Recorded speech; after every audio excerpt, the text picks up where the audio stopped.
Baik, pada kesempatan ini saya akan menjelaskan sedikit tentang proses pada sistem terdistribusi.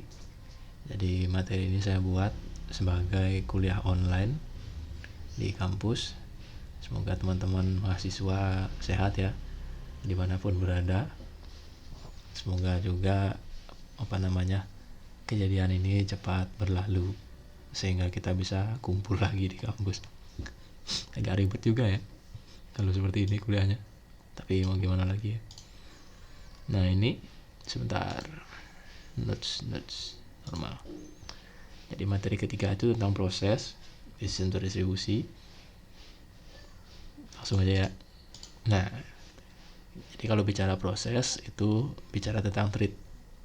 Ini bacanya thread, bukan thread di sosial media. Thread. Nah, thread itu adalah sebuah alur kontrol dari sebuah proses.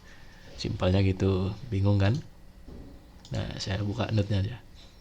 Jadi thread ini memungkinkan proses untuk berjalan satu tugas pada satu waktu. Oke. Tapi banyak sistem operasi modern telah memiliki konsep yang memungkinkan sebuah proses untuk memiliki multi-thread.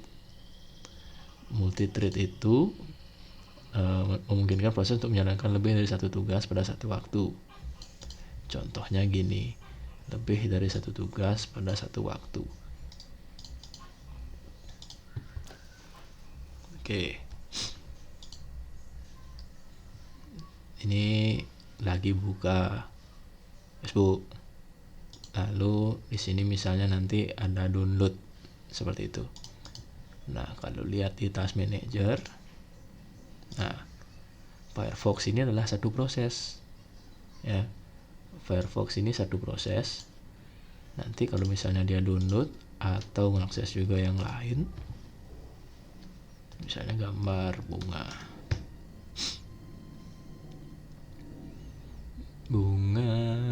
gambar. Nah ini misalnya saya mau download mana dia, intinya download lah ya, kan masuk sini tuh biasanya. Nah itu masih terdapat dalam satu proses, jadi itu namanya thread. Kayak gitu. Lalu kenapa ada thread? Jadi keuntungannya itu yang pertama, jadi responsif. Ini responsif ya. Nah, responsif. Jadi aplikasi itu kan jadi interaktif. Jadi bayangin aja kalau ini lagi browsing, lalu ada yang lagi download, browsingnya harus terhenti, di close dulu karena dia berjalan satu-satu. Kan nggak menarik. Nggak responsif. Berbagi sumber daya. Jadi walaupun Firefox-nya ini cuma satu, jadi hemat. Dia cuma makan atau ngambil RAM 300 mega. Jadi apapun kerjaannya dia masih bagi-bagi sumber daya di sini. Kayak gitu ya. Ekonomi sudah pasti, bisa dibaca aja. Lalu perkembangan dari thread ini juga didukung oleh prosesornya.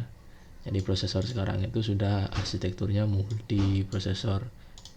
Contohnya, kalau di Windows nggak kelihatan ini. Kalau di Linux nggak kelihatan. Kalau di Windows itu biasanya kalau buka Task Manager itu ada sebentar. Kita buka aja Task Manager Windows.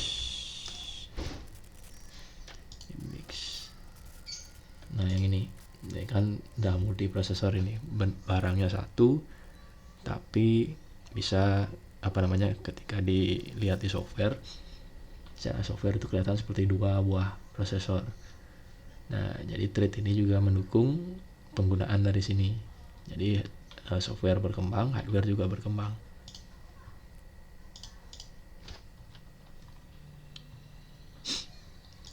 Lalu itu proses yang ngomongin thread.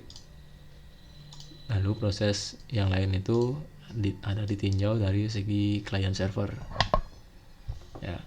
Nah client server itu sudah jelas, jadi ada dua komputer, yang satu berfungsi sebagai client, yang satu berfungsi sebagai server. Ya udah paham lah ya, yang gimana yang disebut client, yang gimana disebut server, seperti itu.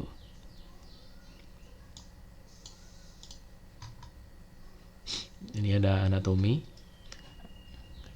Anatomi itu sebentar, apa ya anatomi ya?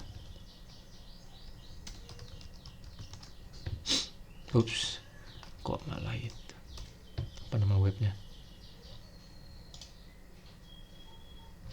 Anatomi, hubungan bagian, kok bagian tubuh manusia ini, letak atau hubungan ya, letak atau hubungan. Nah, anatomi si client server tadi, jadi server itu yang melayani klien menyebelah jauhnya untuk menggunakan bersama sumber daya yang dimiliki oleh server tersebut. Nah, kalau kita kaitkan dengan ATM yang sering kita omongin di kelas itu, jadi servernya ada satu, anggaplah servernya bank, kita nggak tahu ada di mana, kliennya yang banyak, mesin-mesin ATM-nya banyak. Nah, seperti itu si client server itu hubungannya ya. Ini bisa dibaca si server itu ngapain aja. Nah, ini karakteristiknya si server itu ngapain aja. Ini slide-nya sudah ada di Classroom, bisa di-download. Lalu ada istilah yang namanya agen. Agen itu bertujuan untuk memungkinkan user untuk mendelegasikan tugas secara mandiri. Ini mendelegasikan tugasnya secara mandiri. Sebentar. Sorry ya kalau pelajaran teori-teori ini cepat hilang di kepala.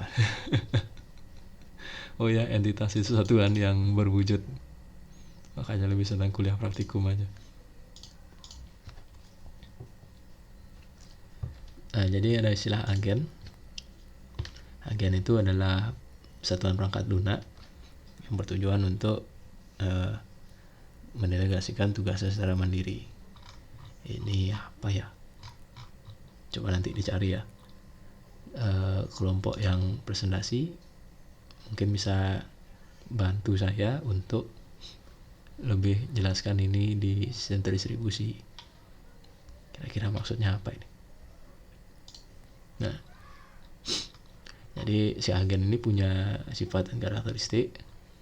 Jadi ada reaktif, autonomous, proaktif, bekerja terus, komunikatif, mobile, learning, dapat dipercaya.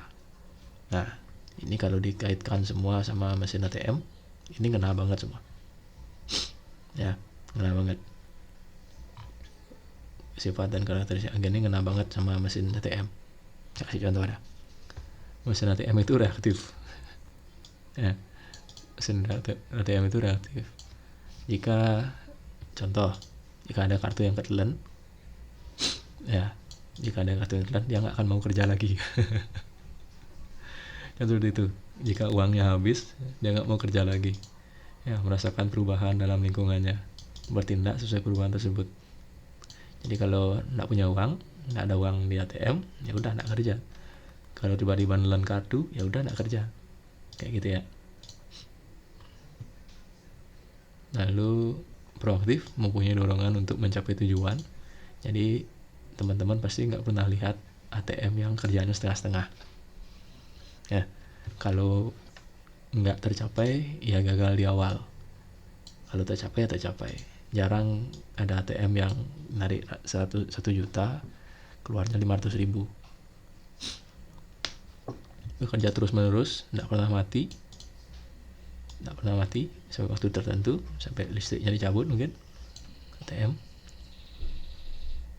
Lalu mobile udah pasti kelihatan ya, dapat dipercaya.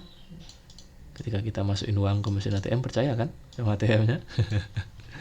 Ya, yang lain bisa coba dipahami sendiri ya.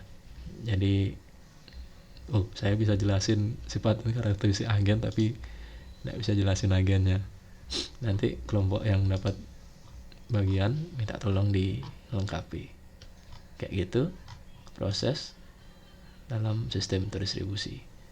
Nanti lebih detail atau lebih lanjutnya itu ada di bagian-bagian selanjutnya ini ya. Baik, sekian dulu, semoga bermanfaat.